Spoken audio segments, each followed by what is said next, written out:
안녕하세요. 서재의 재발견의 아나운서 박연영입니다. 이 정상이라는 단어를 생각하면 떠오르는 그림이 하나 있습니다. 독일 초기 낭만주의 작가 카스파 다비드 프리드리히의 작품 안개 바다 위의 방랑자가 바로 그것인데요. 이 작품이 주목을 받는 이유가 있다고 합니다. 고뇌하는 인간의 모습을 뒷모습만으로도 충분히 표현했기 때문입니다. 이 거대하고 신비로운 자연 앞에 선 인간의 모습은 마치 하나님 앞에 선 우리의 모습과도 비슷해 보이는데요. 여러분은 지금 어디쯤에 서 계십니까? 서 있는 곳이 비록 정상은 아닐지라도 한 번쯤 내가 살아온 길을 되돌아보는 시간이 되길 바라면서 오늘 우리에게 귀한 책을 소개해 주실 메인 스피커를 소개해 드리도록 하겠습니다. 이성희 목사님 모시겠습니다.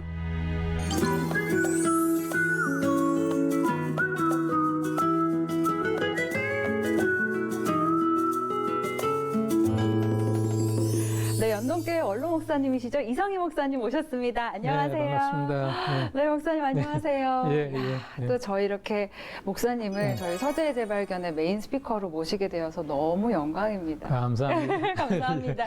아니 이렇게 바쁘신데 시간 내주신 것도 감사드리는데 예. 사실 목사님은 책도 많이 좋아하시고 또 많이 읽으시는 것으로 저희가 잘 알고 있는데 그동안 워낙 바쁘셨잖아요. 근데 은퇴하시고 나서 이 서재라는 공간이 좀 더 가까이 다가오실 것도 같아요. 서재라는 공간, 우리 목사님께 어떤 의미인지 가장 먼저 여쭙고 싶은데요. 서재는 저만의 공간이죠. 아무래도 목회할 때는 뭐 신방 가고 또 강의하고 네. 할 때는 이 서재를 떠나가지만은 이제는 서재에 있는 시간이 더 많아졌어요. 네. 많아져서 앉아서 묵상도 하고 기도도 하고 성경도 보고 책도 보고 글도 네. 쓰고 아주 좀 이게 사랑스러운 공간이죠. 네. 예. 그러면 저희 진짜 프로그램 명대로 서재에서 재발견하게 되는 책도 있으시겠네요. 물론이죠. 네네. 우리 재발견이라고 하는 것은 뭐 없던 거 찾는 거 아니니까 원래 있던 거지만 그렇죠. 새롭게 볼 때가 많이 있고 네. 또 특별히 이제 고전 같은 것은 전에 봐서도 또 읽고 싶은 고전이 있고 네. 또 이 고전들을 보면 재밌는 것이 이 번역들이 많아요. 네. 번역들이. 여러 그러니까 번역본들이. 예, 이 번역으로 보고 다른 번역으로 보고 하면 또 새로운 어떤 그 감을 느낄 수가 있죠. 네, 예. 느낌이 또 다른. 예. 그래서 오늘 목사님께서 아주 특별한 책을 저희에게 소개를 해주시기에 앞서서 서재에서 좀 애정하시는 책들을 몇 권 좀 소개해 주신다고 들었는데 어떤 책들인지 좀 먼저 소개를 해주실까요? 제가 뭐 이렇게 애용하고 좋아하는 책들이 많이 있지만은 네. 특별히 그 아우구스티누스의 고백록과 네. 좀 이렇게 연관해서 읽으면 좋겠다는 책을 한 2권 가지고 나왔습니다. 네. 가지고 나왔는데 그 한 책은 그 리차드 백스터의 회심이라는 책이에요. 회심. 예, 회심이라는 책인데 그 아우구스티누스가 이제 회심하는 과정이 굉장히 극적이잖아요. 네네. 이게 백스터는 사실은 영국의 청교도 아주 그 복음주의자죠. 네. 그래서 이분의 책들을 보면은 굉장히 성경적이고 또 영감이 넘치는 그런 얘기들이 많아요. 그래서 회심이라는 책을 제가 전에도 봤지만은 이번에 새롭게 또 꺼내서 네. 또 중간중간 읽어보는 책이고요. 네. 또 한 가지는 이 종교개혁 기비를 걷다라고 하는 책인데 네. 이건 사실은 루트의 종교개혁 500주년을 맞이해서 이게 신문사에서 네. 만든 책이에요. 만든 책인데 이게 제가 볼 때는 굉장히 중요한 책이에요. 우리 종교 개혁이라고 하는 것은 네.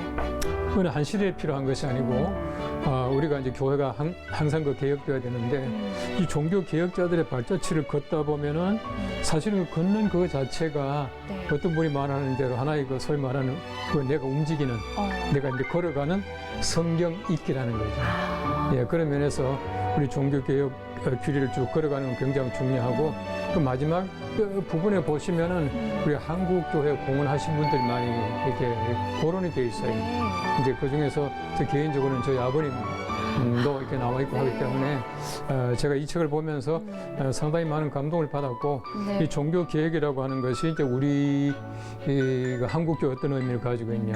또 종교 개혁이라고 하는 것은 어떤 개인의 어떤 소위 말하는 그 개심이 아니고 우리 교회 개심이잖아요. 네. 그런 면에서 우리 한국교회가 다시금 한국교회 전체가 컨버트해야 될, 그 개심해야 될 때가 되지 않았나 하는 생각이 들어요. 또 이 시대에 필요한 예, 내용의 예. 책까지 예. 좀 이렇게 소개를 해주셨습니다. 아까 잠깐 언급해 주셨지만 오늘 참 아주 특별한 책을 저희에게 또 풀어가 주실 텐데 아우구스티누스의 고백록이라는 예, 예. 책이에요. 소개하기에 앞서서 아우구스티누스 어떤 사람인지 먼저 좀 아우구스티누스는 알려주실까요? 우리가 잘 아는 대로 이제 4세기 말에서 5세기에 살던 사람이거든요. 근데 이 아우구스티누스의 시대가 보면은 참 재밌는 일이 많이 있습니다. 네. 기독교 역사적으로 볼 때는 아우구스티누스 시대를 시작으로 해가지고 흔히 말하는 긴 한 1200년 가까운 중세가 시작이 돼요. 예, 그만큼 이제 소위 말하는 중세를 문을 연 사람이다. 저는 이렇게 중세의 보고요. 문을 연 사람. 예, 아우구스티누스는 이제 원래 그 어머니나 그 아버지나 또 주위에 있는 많은 사람들이 직간접적으로 굉장히 영향을 많이 줬다고 생각되어져요.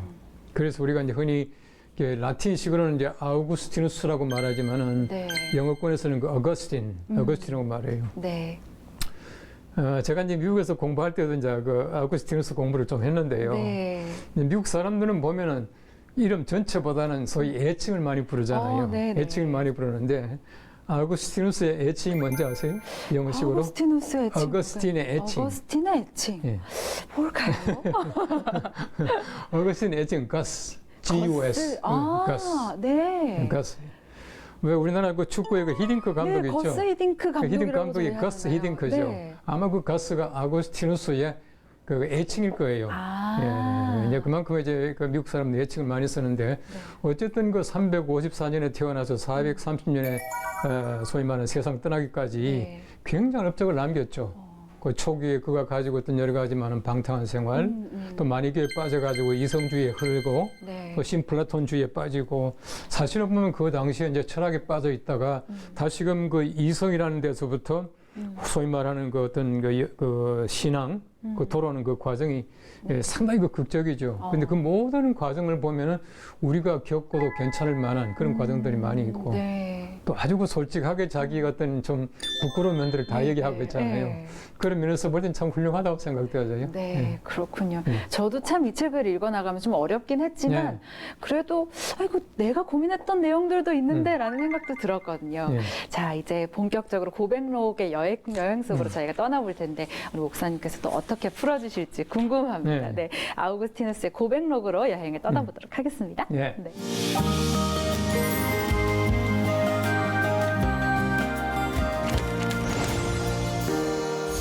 우리가 이제 서두에 보면 굉장히 중요한 것은 네. 이 책이 굉장히 많은 사람들에게 영향을 주는 것이 분명해요. 뭐냐 하면 이 속에는 보면은 인간이 무엇인가라고 하는 것도 나오고 굉장히 철학적인 얘기들이 많이 나오거든요. 네. 그 초기에 보면은 이제 그 아우구스티누스가 소위 말하는 철학을 공부하고 수사학을 공부하고 네. 점성학도 공부하고 다 해요. 네. 예. 근데 그 당시에는 보면은 그게 일반적으로 사람들이 공부하던 것이에요. 어. 잘 아시겠지만은 그 당시 이제 지중해 연안의 그 문화라고 하는 것은 흔히 말하는 그 로마와 헬라의 중심 문화예요. 그 로마와 헬라 중심이라고 하는 것은 흔히 말하는 그 그레코 로만이라고 하는 것은 굉장히 중요한 하나의 그 시대의 문화였거든요. 그 지중해가 굉장히 중요합니다. 네. 고대 사회는 지중해를 중심으로 해서 번성해요. 네. 그다음에 지중해에서 빠져나와서 대서양 중심의 문화가 계속이 됩니다. 영국과 그다음 미국 동부. 네. 그러다가 최근에 와서는 태평양 시대가 되었다 이렇게 말을 해요. 그래서 우리 세계 역사는 소위 말하는 바다를 중심으로 해서 움직인다 이제 그렇게 말하는데요. 네. 중간에 보면 재밌는 게 네. 이제 아우구스티누스가 그런 고백을 해요. 자기는 헬라가 싫다 그런 말하죠. 네네. 헬라가 왜 싫다 라틴어는 그러냐면 좋다고 그러고, 네. 그 왜 그러냐 하면은 사실은 그 고대 그 헬라 말로 씌어진 뭐 이렇게 그런 그 책들 그런 거 보면은 흐무맹랑한 게 짝이 없다는 거예요. 그 호메로스 같은 것들을 굉장히 막 비판하고 네, 있거든요. 네. 대신에 라틴어를 굉장히 중요하게 생각해요. 근데 보세요. 라틴어는 로마 말이고요. 그 헬라 말이라고 하는 건 헬라 말이고 그렇게 돼 있어요. 네. 그런데 일반적으로 역사학적으로 말하면은 고대의 역사는 세 흐름이 있다 그렇게 말을 해요. 네. 그 세 흐름이 뭐냐 하면은 로마의 정치, 그다음에는 헬라의 문화와 문학, 그다음에 히브리의 종교 이 세 개가 고대 역사를 이끌어가는 물줄기예요. 그 물줄기인데 보시면은 라틴어와 헬라가 이끌어가는 거예요. 네. 근데 보면은 이 아우구스티누스는 히브리어 얘기는 안 하더라고요. 네. 근데 그때까지는 그걸 이제 뭐 모르기도 하고 뭐 없었겠죠. 근데 보시면 참 재미있는 거는 새 물줄기가 흘러내려오다가 로마의 정치도 기독교화해요. 잘 보시면은. 네. 지금도 로마에 가시면은 예를 들어 가지고 뭐 기독교 빼놓고는 별로 볼 것이 없다라고 네. 말할 만큼 기독교화되어 있고요.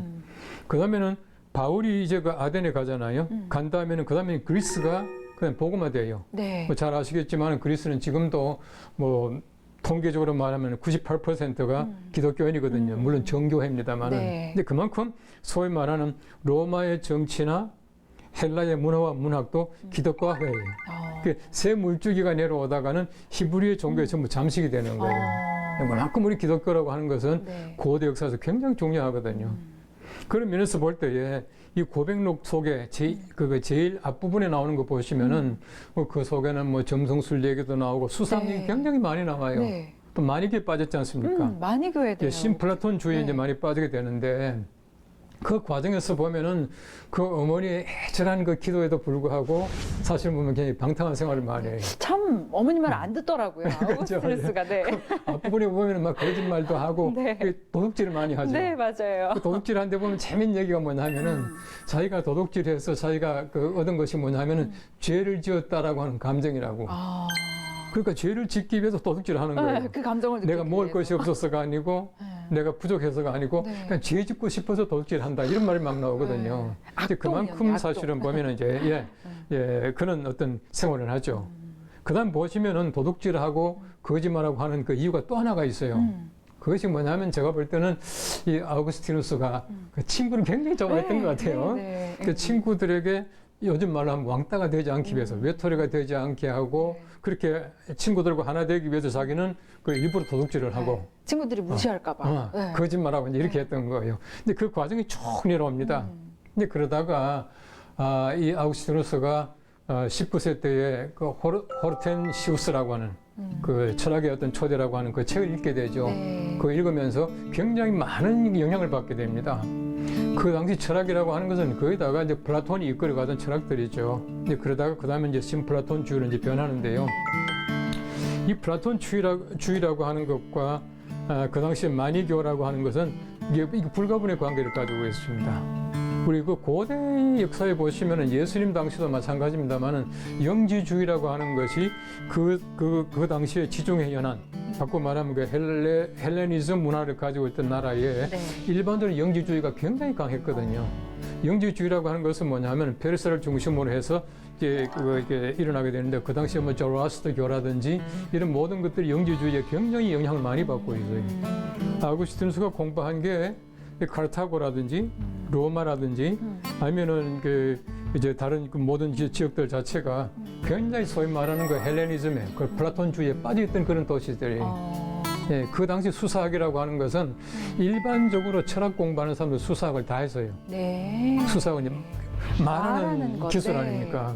근데 그러다 보니 뒤에는 이제 그게 이제 실적이 나는 거예요. 그 재능과 그 혀를 가지고 한 게 뭐냐 이렇게 나온다고요. 그 당시는 이제 막 이제 새롭게 개심하게 되니까 이제 그런 얘기가 나오기 시작하는 것이. 근데 그만큼 이제 아우구스티누스는 사실은 보면은 그 신플라톤주의에 빠져 있었던 것이. 빠져 있다가 그리고 나서는 이제 수사학 교수가 됩니다. 예, 보면은 네, 이제 수사학 교수가 돼가지고 이제 이제 공파를 이제 가게 되는 거죠. 그 가는데 그 과정에서 굉장히 재밌는 과정이 있습니다. 네. 그게 뭐냐면은 그의 어머니는 이제 아우구스티누스가 공부하는 것을 별로 원치 않았던 것이에요. 예. 그리고 이제 그가 굉장히 죄 속에 빠져 있으니까 어머니는 굉장히 힘들게 생각하는 것이에요. 그 아우구스티누스는 이제 스스로가 그렇게 말하지 않습니까? 이 죄라고 하는 건 우연히 생긴 것이 아니고 이 자유 의지라고 그렇게 말하거든요. 이제 우리가 아우구스티누스뿐만 아니라 일반적으로 예수 믿는 사람들, 네. 특히 이제 우리가 신학을 공부하는 사람들은 한 번쯤은 그런 물음을 가지고 네. 또 우리가 때때로는 의심해 본다고요. 네. 하나님께서 왜 악을 만드셨나? 또 하나님께서 무엇 때문에 선악과를 만들어 놓고 네. 따먹지 말라 그랬냐? 아유, 뭐 이런 안 만들어 놓으셨으면 그렇지. 좋을 텐데라는 생각들. 네. 이제 그런 얘기들 많이 해요. 근데 하나님께서 그렇게 만들어 놓으신 이유가 있습니다. 그것이 뭐냐면은 우리가 의지를 가지고 하나님을 섬기는 것을 하나님이 기뻐하셔요. 하시기 때문에. 그 예를 들어서 네. 우리 선악과를 보시면은 선악과를 이제 아담과 하와가 따먹었어요. 따먹고 그 다음에 하나님께서는 이 선악을 아는 나무 대신에 생명나무, 그 생명나무에 접근하지 못하게 하기 위해서 불칼로 화염금으로 둘러치셨다 그렇게 네. 말하잖아요. 그럼 왜 그러냐 하면은 죄 지은 상태에서 영원히 사는 것을 하나님께서 원치 아니하시는 거예요. 그 죄 지은 사람은 죽는 게 나아요. 그 대신 죽는 것을 예수 그리스도를 통해서 네. 구원해 주시잖아요. 그 하나님 우리 의지를 보시거든요.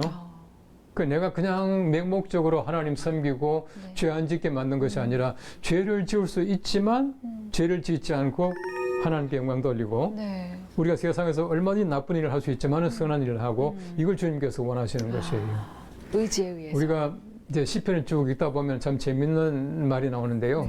시편 19편 말씀에 보시면은 하늘이 하나님의 영광을 선포하고 궁창이 그 하시는 일을 드러내는도다 그러잖아요. 그러니까 하늘이 하나님 영광 선포하는 거 보셨어요?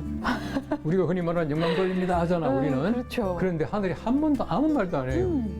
그런데 하늘은 가만히 있어도 영광 돌리게 돼 있어요. 이걸 우리가 흔히 영광을 얘기할 때에 본체적 영광이라 그렇게 말을 해요. 본체적 영광. 본체적 네. 영광. 이 본체적 영광은 뭐냐 하면은 저절로 영광 돌린다는 얘기예요. 그 자체로. 예, 네. 저절로 하게 되는 것이. 그 이거는 흔히 말하는 보통 영광이에요. 아, 그 재미있는 말로 보통 영광 그렇게 네. 말합니다. 우리 사람들이 의지를 가지고 하나님께 영광 돌리는 것은 효과적 영광이라고 그렇게 말을 하죠. 영광. 예, 이거는 고등 영광이에요. 네. 하나님께서 원하시는 것은 우리가 얼마든지 영광 돌리지 않을 수 있지만 영광 돌리고 우리가 얼마든지 하나님을 등지고 살 수 있지만 하나님을 사랑하고 우리 선을 행할 수 있는 이걸 원하시는 거예요. 네. 의지를 가지고. 그래서 하나님께서는 우리들에게 자유 의지를 주셨는데 사람들이 선택을 잘못함으로 말미암아 죄를 짓게 되는 것이에요. 네. 그렇게 해서 이제 죄를 많이 얘기하잖아요. 굉장히 그 깊은 고민 속에서 죄를 얘기하거든요. 네, 네. 죄는 내가 우연히 한 것이 아니라 네. 자유 의지 때문에 했다 이렇게 말하지 않습니까? 뭐 아기 때도 죄가 그럼요. 있다 이런 얘기를 예, 예. 하더라고요. 네. 네. 하루를 산 아기들도 죄가 있다 이렇게 죄가 말하잖아요. 있다, 네. 그건 이제 흔히 말하는 우리가 말하는 원죄를 얘기하는 거죠. 그렇게 해서 이제 쭉 얘기를 하고 있고 네. 실제로 어떤 면에서 볼 때에 사실은 보면 이거 아구스티누스가 다시 새롭게 되게 된 동기는 그 이제 하나님을 발견하게 된 그 과정 속에서 굉장히 중요한 게 하나 있어요. 그게 뭐냐면은 자기 스스로가 느껴나가면서 만이교에 대한 이제 회의가 이제 오기 시작하는 거예요. 네, 네. 그 파피우스라고 하는 만이교의 감독이 너무너무 놀라운 재주를 가지고 있어요. 말도 잘하고 재능도 많고 그렇게 하지만은 네. 그럼에도 불구하고 그가 돌아서질 유익을 주지 못하는 거예요. 그에 대한 회의가 오기 시작을 하는 네. 것이. 이러면 대개 보면 우리 사람들이 가지고 있는 재능이나 지식 그 자체만 가지고는 사실은 보면은 우리가 무의미하거든요. 네. 지식 그 자체만 가지고는 무의미하단 말이에요. 그런 면에서 이 아구스티누스는 오히려 그동안에 그 수사학이나 자기가 이제 웅변술 같은 걸 네. 가지고 사람들에게 막 명예를 얻기를 원하고 막 이런 거 있지 않습니까? 이제 그런 것에서 이제 빠져나오기를 이제 간절하게 원했던 것이에요. 네. 이 중에서 우리가 절대 놓치면 안 될 것이 아구스티누스의 성적인 타락이에요. 그 사람은 누구나 다 가질 수 있는 건데 네. 솔직하게 다 고백을 하고 있거든요. 네, 이게 뭐 청년기에 들어서면서 네. 시작된 그런 그렇죠. 타락이죠. 벌써 네. 19살 때부터 사생활을 낳고 그다음에 이제 그 어머니가 이제 억지로 약혼을 시키잖아요. 네, 네. 약혼을 시키는데 그 약혼녀가 이제 그 와이프 될 사람이 네. 그 당시에 이제 법정 연령이 안 되니까 2년 동안 이제 기다리는 거예요. 네, 네. 그 법정 연령이 될 때까지. 근데 그걸 못 기다려가 또 다른 여자와 또 함께 동거를 하고 이제 이런 그 쭉 과정이 나오는데 저는 이걸 보면서 진짜 이건 고백록이다. 예. 진짜 고백을 하는구나라는 생각을 했어요. 근데 그게 고백록이고 그게 신앙이죠. 아, 저는 이걸 보면서 이거 우리 얘기도 마찬가지다. 여러분 성경 말씀을 잘 보시면 성경 말씀 속에 우리가 일반적으로 볼 때에 이건 아니다 싶은 그런 좀 스캔들 네, 많이 네. 나오잖아요. 네, 맞아요. 예를 들어가 뭐 유다가 자기 며느리 다말과 네. 어떤 관계에서 뭐 어쩌고 그다음에는 마태복음에 나오는 그 예수님의 족보를 보십시오. 족보에 보시면은 쉽게 말하면 불륜한 여자들 이름만 나온다고.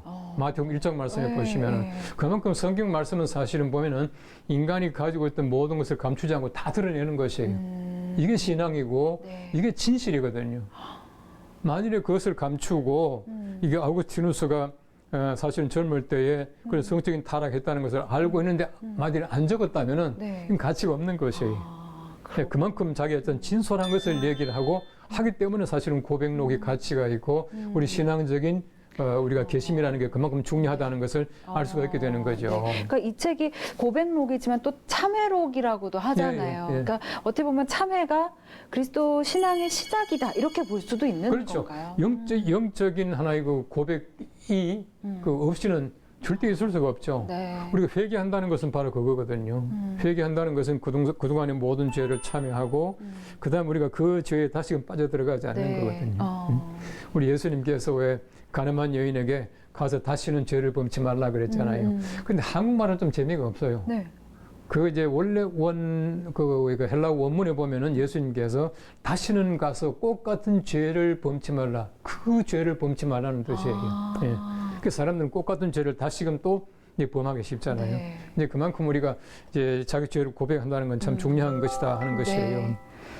제가 아까도 말씀드린 대로 소위 말하는 그 만이교 그 영지주의 어떤 배경이라고 하는 것은 흔히 말하는 영지주의는 그 나스티시즘 이렇게 말합니다. 영어로는. 나스티시즘. 예, 나스티시즘이 뭐냐 하면은 헬라 말로 그노시스라고 하는 단어가 있어요. 거기서 나온 얘기입니다. 이 그노시스가 뭐냐 하면은 지식이에요. 그리고 지식에 의해서 구원받는다라고 하는 뜻이에요. 지식에 의해서 구원을 받는다. 그러니까 사실 뭐 그 알물 통해서 구원받는다라고 하는 것이 흔히 말하는 만이교가 가지고 있던 모든 그 신앙의 그 뿌리예요. 그러니까 인간의 이성을 굉장히 중요하게 그렇죠. 생각하겠네요. 그러니까 제가 아까도 말씀드린 대로 하나 플라톤주의가 바로 이제 그런 것이거든요. 근데 거기에 대해서 이제 아구스티누스는 완전하게 이제 배격을 하고 우리가 하나님을 아는 것, 또 하나님의 은혜가 아니고서는 내가 절대 하나님도 알지 못한다라고 고백하고 있지 않습니까? 네. 그 하나님의 은혜로 말미암아 내가 하나님 알게 되고 하나님을 사랑하게 되고 내가 새롭게 변화될 수 있다라고 하는 것을 굉장히 그 깊이 그 얘기를 하고 있거든요. 네. 그러니까 사실은 보면은 그 1권에서 9권까지 제일 마지막에 보시면 어머니 죽는 장면이 나옵니다만은 그 가운데 보시면은 하나님의 은혜, 그 다음에 찬양이란 말이 굉장히 많이 나와요. 내가 지금까지는 웅변술, 수사학을 가지고 내가 막 말을 잘하고 많은 사람에게 인기를 얻고 싶었는데, 그다음 그 욕심도 이제 그게 나옵니다. 그죠? 뭐 제3의 욕심이 어쩌고 나오는 거. 명예욕이거든요. 우리 사람 누구나 다 마찬가지예요. 예. 그 사람들 죄라고 하는 것은 자꾸 머리를 판단하는 거예요. 아구스티누스도 마찬가지로 이제 수사학자가 되고, 그다음에 웅변술을 가지고 많은 사람들에게 이제 인기 얻고, 좀 사랑받는 그런 이제 소위 말하는 웅변가가 되고 싶었지 않습니까? 네. 그것이 아니더라는 거예요. 내 지식과 내 혀를 가지고는 하나님 찬양한다. 이 찬양 얘기가 얼마나 많이 나옵니까? 참 감사한 일은 그 찬양이라고 하는 것이 너무너무 많이 나와요. 참 놀라운 사실은요. 이 사실은 그 이제 밀라노에 가게 됩니다. 19세 때 이제 밀라노에 가게 되는데 그 어머니 모니카가 밀라노 가는 걸 갖다 굉장히 반대했어요. 이제 다른 책에 보시면 그 어머니가 막 기도를 합니다. 하나님, 우리 아들 밀라노 가지 않게 해달라고. 왜냐하면은 여기서도 이렇게 타락한 생활을 살았는데 지금 사는데 거기는 다가스테라고 하는 데는 북아프리카 아닙니까? 그래서 배 타고 이제 이탈리아 가는 것이에요. 그러니까 이제 멀리 가게 되면 얼마나 타락한 생활을 살겠나 해서 어머니는 못 가게 해달라고 하나님 앞에 간절하게 기도하는데 하나님께서는 못 가게 하는 그 기도를 가게 해서 거기서 이제 암브로시우스를 만나고 아구스티누스가 개심할 수 있도록 만들어 주시는 거예요. 참 하나님 그 섭리가 놀랍지 않습니까? 그래서 밀라노에 가서 사실은 암브로시우스라고 하는 사람을 만난 것은 굉장히 중요한 하나님의 은혜예요. 네. 우리가 어떤 사람 만나느냐 하는 것은요, 우리 일생에 있어서 얼마나 중요합니까? 우선 좋은 부모 만나야 되고요, 좋은 스승을 만나야 되고, 제가 이제 목회할 때에 이제 처음 교회 나오는 아기들 처음 나오면 제가 안고 기도해 주지 않습니까? 기도해 줄 때마다 제가 빠지지 않고 기도하는 게 있어요. 하나님, 이 아이들이 참 좋은 하나님 만난 것 감사합니다. 좋은 부모님 만난 것 감사합니다. 앞으로 좋은 스승을 만나게 하시고 좋은 친구들을 만나게 하시고 좋은 책들을 만날 수 있도록 해 주십시오. 처음 나오는 애기들은요, 꼭 하던 기도를 그렇게 했었어요. 좋은 스승 만나고 친구 만나고 좋은 책들을 만나는 거는 정말 우리 인생에 있어서 행복한 거예요. 암브로시우스를 만난 것이 얼마나 큰 행복입니까? 암브로시우스는 또 그 당시에 가장 경건하고 가장 존경받고 가장 학식이 뛰어난 그러한 그 주교였거든요. 그럼 뭐 신앙이 뭐 너무너무 경건할 뿐만 아니라 정말 뭐랄까요, 아주 좀 그 단정적으로 뭐 좀 그 용기를 가지고 있던 이제 그런 그 주교가 사제가 이 암브로시우스 아닙니까? 암브로시우스. 그래서 네. 아까도 말씀드린 대로 암브로시우스와 그 아구스티누스가 가톨릭에서 가장 중요한 서방의 대학자라고 그렇게 말하고 있거든요. 네. 근데 그 스승의 그 제자죠. 그렇죠. 이제 그렇게 해서 이제 그 컨버트한 그 다음 해에 이제 세례를 받게 되는 거죠. 그때가 33세예요. 32세에 이제 컨버트하고 나서 이제 세례를 네. 받게 되는데요. 그러니까 방향성이 바뀐 거죠. 완전히 이번에 바뀐 거죠. 네. 그리고 암브로시우스를 우리가 좀 알 필요가 있어요. 네. 이 암브로시우스는 이제 밀라노의 이제 그 감독이고 이제 주교였었는데요. 그때 어떤 문제가 생겼냐 하면 이제 390년에 데오도시우스 황제. 이 황제는요, 아주 훌륭한 황제예요. 그 데우스라고 하면은 그 하나님이잖아요. 네. 데오도시우스 하면은 신이 내려준 사람이라는 뜻이에요. 오. 근데 그만큼 이름 자체가 네. 뭐 좀 뭐랄까 경건하기도 하고 이제 그렇죠. 대단한데 이분이 참 우리가 호교적인 사지 말하는 기독교를 굉장히 많이 도와준 그런 왕이었는데 390년도에 그 데살로니카에서 소위 말하는 밀란이 일어났어요. 네. 밀란이 일어나는데 그 로마 군인 장군들을 보내가지고 6천 명을 학살을 해요. 근데 그거에 대해서 이제 이 암브로시우스는 굉장히 그 황제에 대해서 이제 좀 이게 막 분개한 거죠. 아, 실망을 하게 됐네요. 근데 황제가 이제 밀라노에 와가지고 소위 말하는 교회에 들어오겠다는 걸 못 들어오게 했어요. 못 들어오게 했어요. 네. 못 들어오게 해가지고 끝까지 못 들어갔었어요. 그 부활절날 와서 못 들어가고 그다음에 성탄절에 와서 들어가는데 또 못 들어가게 해줬어요. 야, 암브로시우스 대주교도 강단이 있는 그럼요. 사람이네요. 못 들어가게 회개하시고 들어오십시오라고 하는 거죠. 네. 그렇더만은 이제 데오도시우스 황제가 이게 암브로시우스가 참 재미있는 얘기를 합니다. 다윗도 그 하나님께서 인정하시고 했지 않습니까? 그러니까 이제 암브로시우스가 뭐라 그러냐면은 황제께서 정말 다윗을 닮고 싶습니까? 그럼 다윗처럼 먼저 회개하십시오. 그때 마레스에 내려가지고 무릎을 꿇었대요. 네. 데오도시우스가. 황제가. 네, 황제가. 그러고서는 회개하고 나서 밀라노 교회에 들어간 거예요. 근데 그만큼 데오도시우스 우스에게 네. 이 암브로시우스는 조금 더 굽히지 않은 신앙을 가지고 있었던 거예요. 데오도시우스가 뭐라고 하냐면은 우리 지금 가톨릭 교회 안에 우리 교회 안에 가장 정말 존경하고 내가 정말 사랑하는 사제는 암브로시우스다 그렇게 말을 했습니다. 자기를 반에서 내려서 무릎 꿇게 한 바로 그 사람. 바로 그 사람이 바로 이 아우구스티누스의 스승이었으니까 얼마나 대단하겠어요. 굉장히 경건하고 신앙적이고 학자였고. 네. 그다음 그 책에 보면 참 재미있는 얘기가 이 암브로시우스가 굉장히 좀 그럼에도 불구하고 좀 그 친밀한 그런 성격을 가졌던 것 같아요. 네. 그래서 뭐라 그러냐면은 항상 문을 열어놓아서 언제든지 들어가서 소위 말하는 사제관이죠. 그 들어가서 이 암브로시우스를 만날 수 있었다. 그래서 자기는 너무너무 좀 좋았다, 사랑했다, 이제 그렇게 말을 하고 있어요. 그래서 저는 이걸 읽어보면서요. 네. 우리 목회자들이 정말 그런 어떤 용감한 신앙도 가지고 있어야 돼요. 또 한 가지는 경건하고요. 네. 거룩성도 가지고 있고 그럼에도 불구하고 우리 사람들과는 벽이 없는 항상 그 개방된 네. 그런 마음을 가지고 있어야 사람 얻는다는 그런 생각을 했거든요. 네. 어쨌든 보면은 저 암브로시우스가 가지고 있던 그 어떤 그 인격이나 신앙 같은 것들을 아우구스티누스가 많이 닮았다 이제 그렇게 생각되어져요. 네. 이제 그러고 나서 책에 보시면은 그가 이제 32세 때죠. 이제 386년에 이제 꿈속에서 책을 펴서 읽어라라고 하는 얘기를 듣고는 이제 결심하게 되지 않습니까? 네. 중요한 것은 뭐냐 하면은 하나님께서 원하시는 것이 무엇인가? 하나님께서 한 사람을 변화시키실 때에 예를 들어 가지고 모니카라고 하는 그 어머니의 기도만 가지고 있었을까? 네. 우리가 일반적으로 생각할 때 그 어머니 모니카의 기도를 많이 얘기해요. 물론 참 중요하고 그 어머니 네. 대단했었습니다. 그런데 어머니 모니카의 기도와 네. 그 다음에 아구스티누스가 성경책 로마서를 펴서 읽은 바로 그게 결정적으로 이제 변하고 오는 것이에요.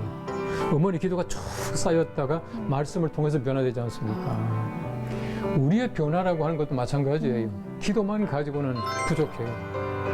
또 더더구나 말씀만 가지고도 부족해요. 기도와 말씀이 함께 할 때 완전한 이제 개심과 변화가 일어나게 되는 것이에요.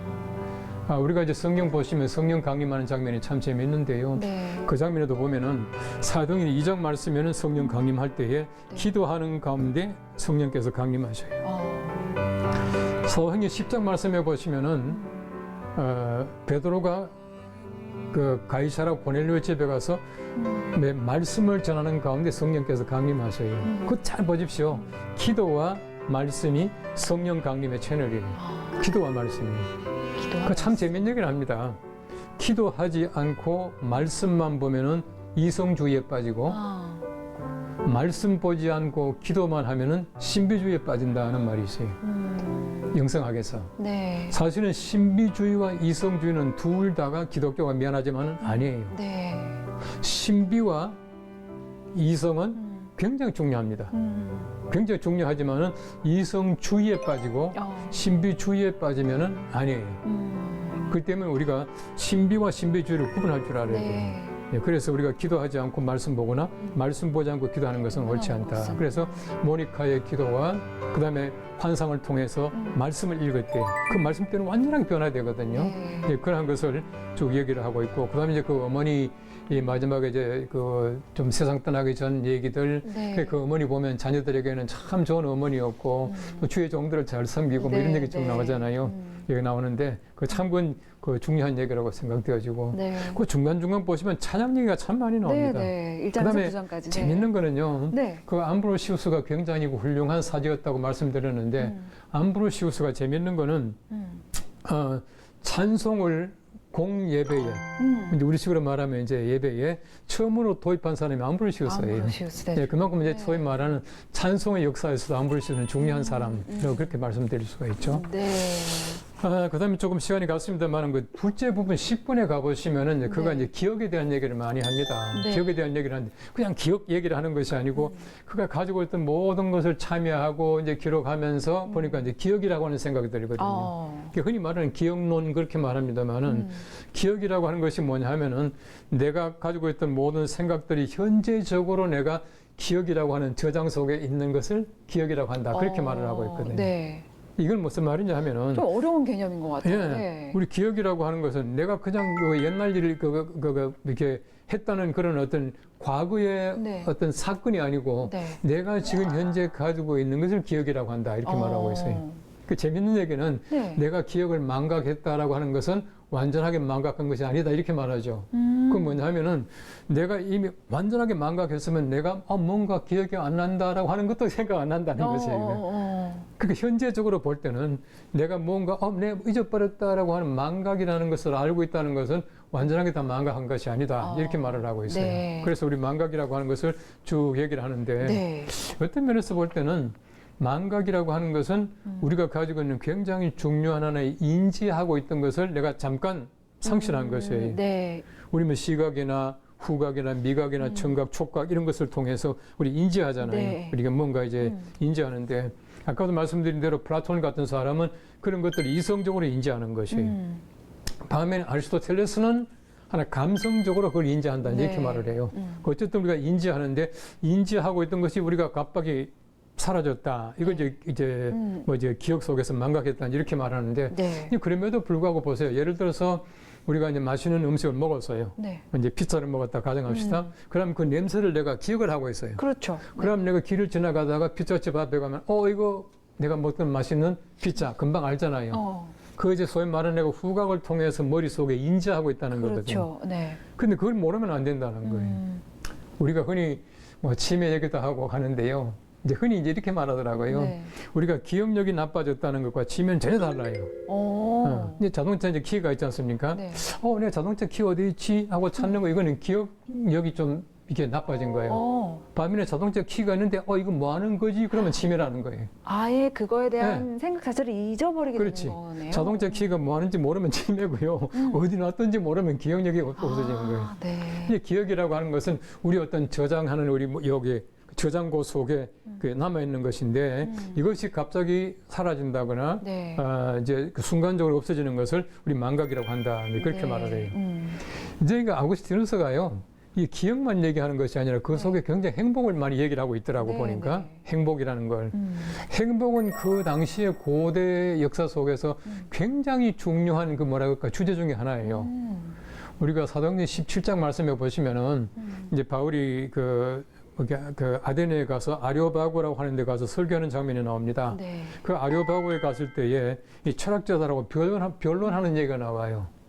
그 바울은 굉장히 공부를 많이 한 사람이에요. 네. 뭐 그 당시에 그냥 율법 공부만 한 것이 아니고 그래서 그거 보면 스토아 철학자들과 에피큐리오 학자들과 결혼했다 이렇게 나오거든요. 네.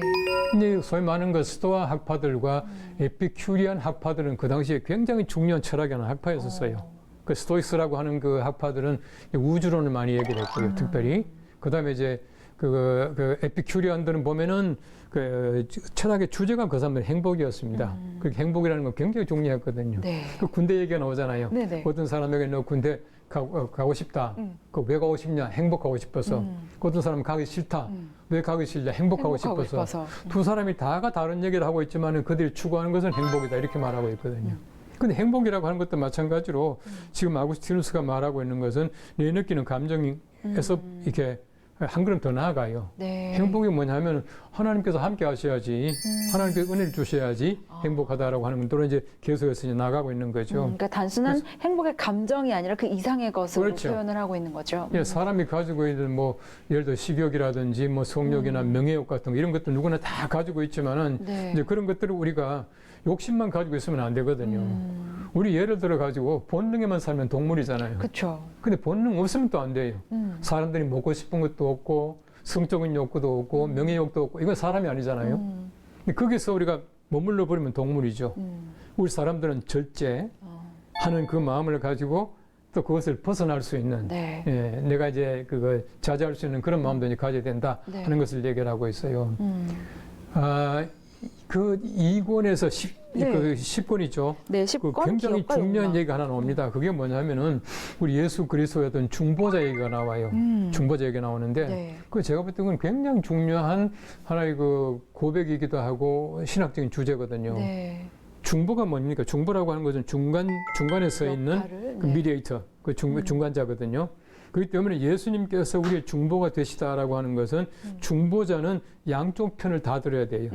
양쪽 편이 다 돼야 돼요. 네. 그렇기 때문에 중보자이기 때문에 하나님이셔야 되고 중보자이기 때문에 사람이셔야 된다는 거예요. 되는, 네. 그렇기 때문에 예수님께서는 하나님이시며 동시에 사람이신 거예요.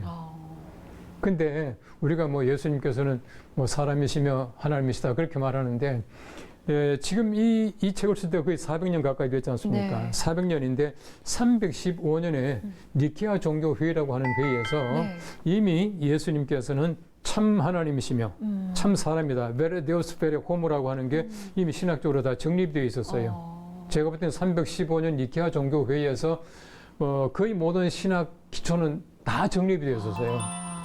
근데 거기에 보면은 참 하나님이야 참 사람이시다 했는데 보세요. 왜 예수님은 참 하나님이시냐? 사람은 사람을 구원하지 못해요. 하나님이셔야 구원합니다. 그렇죠. 그런데 우리 성경 말씀 보시면은 피 흘림이 없은즉 사하심이 없어요. 우리 사하시기 위해서 피 흘림이 있어야 됩니다. 그렇죠. 하나님 피 흘림 못해요. 그렇죠. 하나님 죽을 수가 없어요. 그렇기 때문에 죽어야 되거든요. 그러니까 우리가 구약의 제사나 히브리에서 말하는 대로 피 흘리기 위해서는 사람이셔야 됩니다. 그래서 예수님께서는 구원하시기 위해서 사람 되시고 우리 사하시기 위해서는 사람이 되셔야 되는 거예요. 그 중보자라고 하는 그런 개념으로서 지금 이렇게 아우구스티누스가 적고 있는 것이에요. 마지막에 제가 3부분이 보시면은요, 굉장히 중요한 것이 하나 그 창조를 얘기하면서 이제 시간관을 얘기하지 않습니까? 시간이 무엇이냐 하는 얘기 나오거든요. 그래서 하나님께서 첫날에 이런 얘기가 나오고 그다음에 처음이라는 얘기도 많이 나오고 시간 얘기도 많이 나오고 현재라는 얘기가 많이 나와요. 네, 그 창세기를 또 인용을 하고 있고요. 네. 그 창세기 1장을 해석하면서 시간 얘기를 많이 하고 있거든요. 시간이 무엇인가? 시간이 무엇인가? 내가 분명히 시간이 무엇인가 알면서도 시간이 무엇인가를 설명하고 해석하는 건 굉장히 어려워요. 네. 여기도 보면 시간은 없다 그렇게 말하잖아요. 시간은 없다라고 말하는데 현대 물리학자들도 시간은 없다라고 얘기합니다. 구하고 지나갔으니까 시간 아니잖아요. 미래 안 왔으니까 시간 그렇죠. 아니잖아요. 아직 아니고. 네. 현재라는 시간은 굉장히 순간이 찰나예요.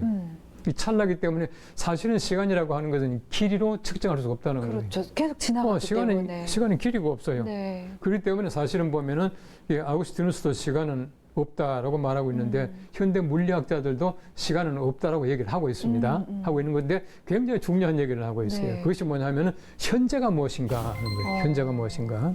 이 현재라고 하는 것은 우리 어떤 과거와 그다음에 미래 중간 중간에 순간적인 것인데 우리가 가지고 있는 것은 현재밖에 없다니 그렇게 말하고 있잖아요.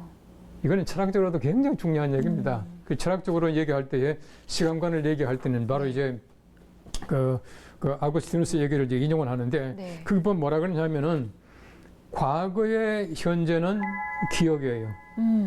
그러니까 이제 영어로 말하면은 그 present past is a memory. 그 다음에는 미래의 현재, 그 present future is expectation. 우리 어떤 기대감, 네. 기대감이고 present is insight. 내가 지금 통찰하는 거, 내가 보고 있는 거, 네. 이다. 우리가 가지고 있는 것은 기억이라고 하는 과거의 현재, 네. 기대라고 하는 미래의 현재, 그리고 내가 지금 현재 통찰한다라고 하는 이 현재, 이거밖에 없다는 거예요. 그게 현재 이제 모여서 네. 그 현재에 지금 내가 있는 그렇지. 거군요. 그리고 우리가 시간 속에 있는 것이 아니라 시간은 없는 건데 그렇게 했다. 이렇게 네. 말을 해요. 창조 얘기를 하면서 재밌는 거는요. 네. 하나님께서 사실은 창조 이전에 뭘 했었느냐. 그 질문도 나오지 않습니까? 창조 전에는 뭘 안 했다는 거예요. 태초 전에는 뭐 없다는 거예요. 하나님께서 보시면 처음에는 이제는 그 무시간, 시간을 만드시기 전에는 아무것도 안 만드시는 거예요. 네. 그 참 재밌는 얘기입니다. 지금 철학 공부한 사람들은 되게 재밌는 얘기거든요. 하나님이 시간을 만드셨기 때문에 시간 속에서 무언가 처음에 만드셨지. 처음에 그러면 그 태초 이전에 뭘 만들었냐? 이건 말이 안 된다는 것이에요. 예. 그러니까 우리가 볼 때는요. 아무것도 없는 질량을 가지고 뭘 만들었다 이렇게 네. 말하고 있고 하나님이 처음 만드신 것은 뭐냐 하면은 아무것도 없는 소위 말하는 진료를 만드셨다는 거예요. 그 진료를 가지고 만드셨다. 그게 보이지 않는 거죠. 참 재밌는 얘기잖아요. 하나님께서는 아무것도 없는 진료를 만드셨고 네. 그다음에 시간을 만드셨고 그다음에 그 시간 속에서 하나님께서는 이제 모든 걸 다 만드셨다 이렇게 말하는데 이거는 뭐 굉장히 철학적인 얘기고 재밌는 네. 얘기입니다. 참 재밌는 얘기인데 우리가 이제 흔히 이제 뭐 영어 했으면 미안합니다만은 네. 난 아무것도 없다라고 말할 때 I have nothing 그러잖아요. 네. I have nothing이라는 말을 직역해 보세요. 네. 나는 nothing 없는 것을 가지고 가지고 있다는 거예요. 있다. 네. 그 사실 뭐 없는 것을 가지고 있거든요. 네. 그러니까 이게 철학, 이게 하나의 그 사고의 세고예요. 없는 것을 네. 가지고 있는 게 이상한데 없는 것을 가지고 있는 게 없는 것을 가지고 있다는 나띵이니까. 얘기는 네. 아무것도 없다는 얘기거든요. 그렇게 사실은 보면은 무시간 속에서 하나님께서는 아무것도 만들지 않고 아무것도 없는 소위 말하는 진료, 네. 그 어떤 머티리얼을 가지고 하나님께서는 시간도 만들고 시간 네. 만드신 다음에 뭘 만들었다. 창세기 1장 보십시오. 네. 하나님이 첫째 날에 빛을 만드셔요. 빛을 만들기 전에는 아무것도 안 만드셨어요. 그죠? 그 다음 보세요. 하나님께서 빛 만드는데 하루 종일 걸리셨어요. 하루에. 그렇죠. 그 빛이, 이거 뭐 그냥 간단하게 빛 이슬 하면 될 텐데 하루 네. 종일 만드셨거든요. 그 다음 보세요. 나무 그 많은 종류를 하루 만에 만드셔요. 그 많은 새들, 동물들 하루 만에 다 만드셔요. 네. 근데 빛은 하루 만에 빛은? 만드셔요. 네. 그럼 빛이 중요한 거예요. 빛 없이는 어떤 나무도 어떤 동물도 어떤 것도 있을 수가 없는 것이거든요. 그게 하나님이 창조라는 거지. 하나님께서는 nothing, 아무것도 없는 걸 먼저 만드셨어요. 그 다음에 거기에서부터 하나님께서는 시간도 만들고 뭐도 만들고 다 만들었다. 이렇게 지금 이제 아구스티누스는 해석을 하고 있는 네, 거죠. 네. 예. 참 재밌는 그 표현이다 말하는데 어떤 면에서 볼 때는 이 창조를 굉장히 중요하게 고백록에 넣고 있는데요. 네. 저는 이걸 읽으면서 그런 생각을 했습니다. 우리가 이제 신앙 고백하잖아요. 네. 사도신경, 전능하사, 그 다음 보세요. 네. 천지를 만드신 하나님 아버지를 내가 믿사오니. 네. 하나님은 천지를 만드신 하나님의 창조를 고백하지 아니하면은 우리가 하나님 고백 절대 못해요. 네. 천지를 만드신 하나님을 고백해야 독생자 예수 그리스도 성령을 믿사오며 다 고백할 수가 있어요. 어떤 면에서 볼 때는 창세기 1장이 우리 성경 전체에서 가장 중요해요. 네. 창세기 1장을 우리가 믿지 못하면요, 네. 뭐 그 다음에 모든 성경을 믿지 못하는 것이에요. 이제 그만큼 우리가 창세기 1장은 중요한데 이걸 굉장히 중요하게 다루고 있다는 것이에요. 근데 그 가운데 보면은 삼일체 얘기도 쭉 나오잖아요, 그죠? 네. 그 참 재밌는 표현들이 많아요. 이 삼일체라고 하는 것은 뭐 우리가 잘 아는 대로 뭐 세비가 하나다 그렇게 말하는데 이 삼일체를 얘기하지 않으면 안 되거든요. 참 재밌는 거는요. 예를 들어 가지고 이제 우리가 요한복음이나 히브리서나 보면은 네. 그로 말미암아 만물이 창조되었다 이렇게 말해요. 그게 뭐냐면 예수 그리스도를 통해서 만물이 창조된 거예요. 네. 예수는 창조자이시거든요. 물론 성부 하나님은 창조자이시고 그 다음에는 하나님의 신이 수면에 운행하시니라. 근데 그 이제 그 삼위일체거든요. 삼위일체인데 참 그 재미있는 표현을 하더라고요. 이 성령께서 소위 말하는 뭐죠 이게 수면 위에 운행하시다라고 하는 것은 모든 걸 감싸고 계시다는 뜻이다 이렇게 해석을 했어요.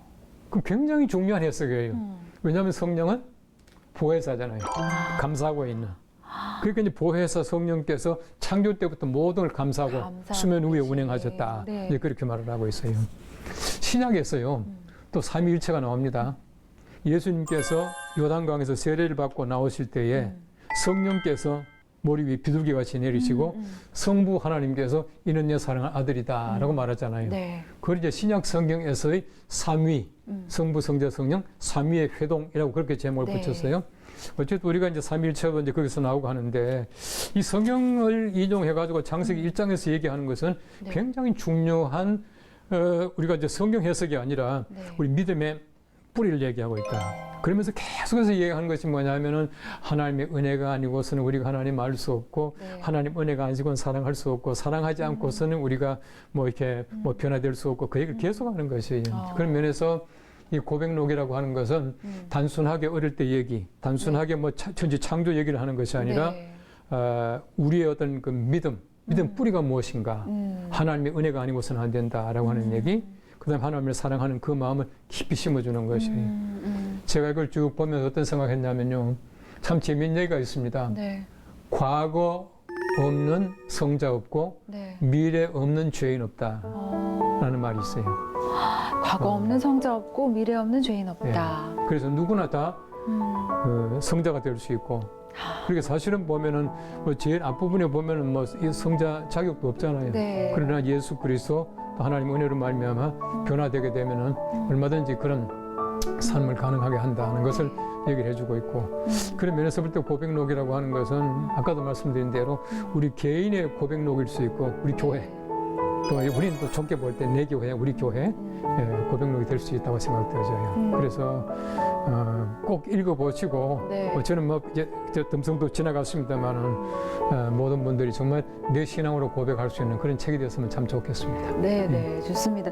지금 1부, 2부, 3부 이렇게 크게 나눠서 또 쭉 설명을 해주셨는데 1부는 유년 시절에 대한 좀 이야기를 담고 있었고 2부에서는 기억과 욕망 그리고 그 이후에 이제 3부에서는 창세기의 이야기를 풀어가면서 어떻게 보면 신앙의 기초적인 부분을 다루고 있는데 제 목사님께서는 워낙에 이 책을 또 잘 아시겠지만 저는 사실 이 책을 좀 뒤로 가면서 좀 어렵다라는 그런 느낌을 받았거든요.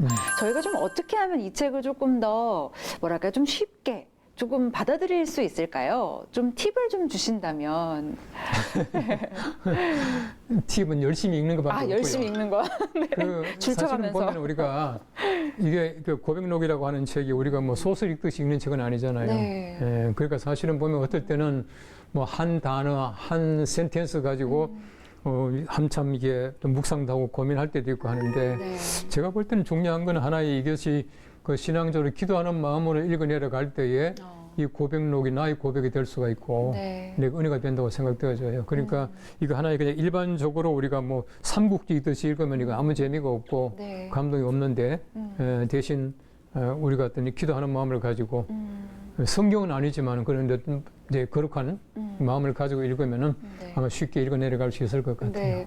혹시 우리 목사님께서 이 책을 읽으시면서 좀 기억에 남는 구절이 조금 있으세요? 많이 뭐 있죠. 워낙 많으시겠지만 좀 많이 그 중에서 있는데, 몇 가지를 좀 소개를 해주신다면. 제가 이거 중간중간에 보니까 굉장히 중요한 부분들이 많이 나오는데요. 네. 특별히 보면은 우리가 잘 아는 대로 흔히 그 아구스티누스의 고백록 하면은 뭐 반드시 저기 인용되는 그 말이 있지 않습니까? 그 말이 이제 소위 말하는 제 1부분에 나오는데요. 네. 주님은 우리를 지으실 때에 주님을 바라보며 살아갈 수 있도록 지으신 까닭에 우리의 마음은 주님 안에서 안식할 때까지는 쉴 수가 없습니다.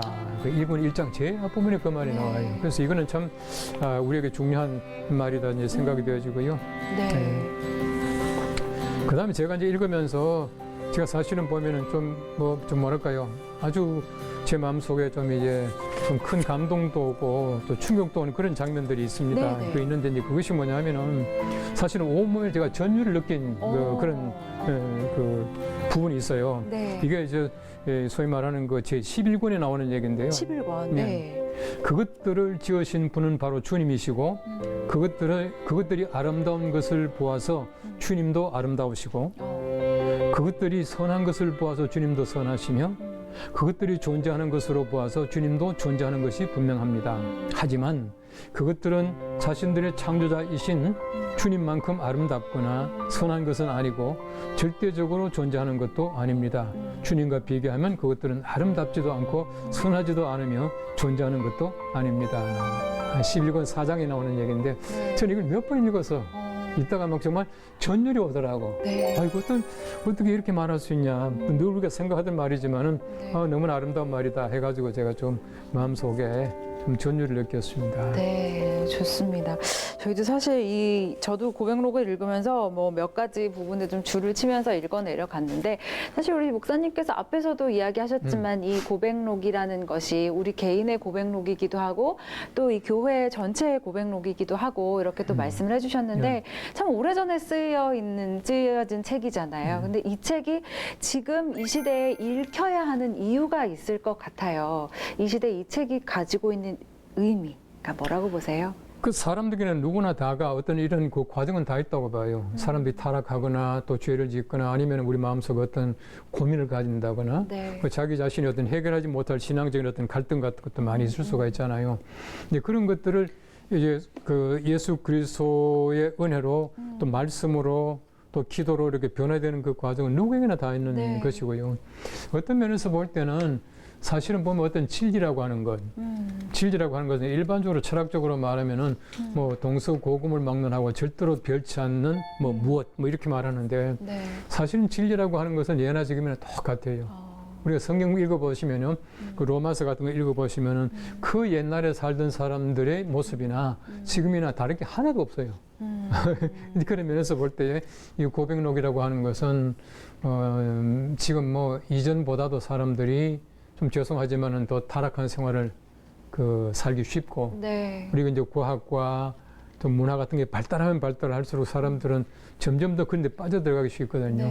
이제 그럴 때일수록 우리가 다시 한번 우리 자신들을 돌아보면서 이제 고백하고 다 지금 새롭게 되는 그런 과정들이 필요하지 않겠나 봐요. 이 앞에 책에 소개해 보니까 아우구스티누스를 바울과 마틴 루터 사이에 있는 아주 중요한 인물을 소개하기도 했더라고요. 그러니까 이제 이렇게 보시면 됩니다. 이제 바울이 가지고 있던 믿음으로 구원받는다라고 하는 그 소위 말하는 이신칭의의 교리 있지 않습니까? 그 교리가 사실은 이제 아우구스티누스에 와가지고는 그 신학교로 정립이 돼요. 그다음에 이제 그것이 다시 마틴 루터에게로 가고 이제 이렇게 됩니다. 그래서 사실 이 고백록이라고 하는 이 책이요, 뭐 신학자들 그다음에 토마스 아퀴나스라든지 토마스 아켄피스 물론이고 조한 번연 물론이고 거기다 이제 뭐 이게 문학가들 뭐 조한 밀턴이라든지 그다음에 이제 철학자들에게도 굉장히 많은 영향을 미쳤습니다. 그 흔히 말하는 이제 인간학이라고 하는 이제 철학이 이제 발달하게 되는데요. 이제 20세기 와서 발달하게 되거든요. 이제 뭐 비트겐슈타인이라든지 뭐 포에르바흐 같은 사람이 이제 인간학을 많이 얘기하게 되는데 인간학을 얘기하는 사람들도 이 아우구스티누스는 반드시 얘기를 합니다. 이제 그만큼 철학적으로, 문학적으로, 또 신학적으로 중요하다고 볼 수가 있죠. 그래서 뭐 마틴 루터나 뭐 이게 칼빈 같은 사람들의 영향을 많이 줬고요. 이제 특별히 우리가 뭐 이게 신학적인 얘기입니다만은 이 펠라기우스라고 하는 사람과 동시대에 그 아우구스티누스가 굉장히 큰 논쟁을 합니다. 그게 뭐냐 하면은 이 아우구스티누스는요, 하나님의 은혜로 말미암아 우리가 구원받는다. 이 은혜와 하나님의 주권 뭐 이게 굉장히 많이 나오잖아요. 하나님의 은혜로 말미암아 구원받는다라고 하는 것을 이 아우구스티누스가 굉장히 많이 강조를 하니까 그 당시에 이제 영국의 수도사였던 그 펠라기우스라고 하는 사람은 이제 정반대 얘기를 하는 거예요. 뭐라고 얘기하냐면 하나님의 은혜로 구원받는다는 그 아우구스티누스의 기도를 나는 절대로 용납할 수 없다 이렇게 말하는 만큼이에요. 펠라기우스는 대신에 도덕적인 율법을 통해서 구원받는다 그렇게 말을 했어요. 그러니까 어떤 그 유대 사람들이 말하고 있는 그런 율법이 아니고 그 도덕적인 율법, 그 법을 통해서 구원받는다 이제 그렇게 얘기를 했고 그 아우구스티누스는 철저하게 이 소위 말하는 은혜, 율법 이제 그렇게 얘기를 했죠. 이제 그런 아우구스티누스의 신앙관 또 신학 이런 것들이 이렇게 이어서 마틴 루터에게 와서 네. 믿음으로 말미암아 구원받는다. 이게 이제 확고하게 된 거죠. 네, 좋습니다. 오늘 이렇게 고백록 또 긴 시간 또 살펴주셨는데요. 이 아우구스티누스의 고백이 오늘을 살아가는 우리 현대인들에게도 유의미한 고백이 되기를 바라면서 오늘 여기서 마무리하도록 네. 하겠습니다. 자, 우리 메인 스피커로 수고해주신 이성희 목사님께 큰 박수 한번 네, 보내드릴까요? 감사합니다. 네, 고맙습니다. 감사합니다. 네, 오늘은 아우구스티누스의 고백록을 함께 읽어봤습니다. 오늘 이 책을 읽으면서 우리는 스스로 참된 지혜를 얼마나 찾고 있는지, 그 지혜를 찾기 위해 모든 것을 버릴 수 있는지 이런 물음들을 갖게 되는 시간이기도 했는데요. 오늘 소개해드린 이 작품이 여러분의 서재에서도 귀하게 재발견되길 바라면서 저는 여기서 이만 인사드리도록 하겠습니다. 함께해 주신 여러분 고맙습니다.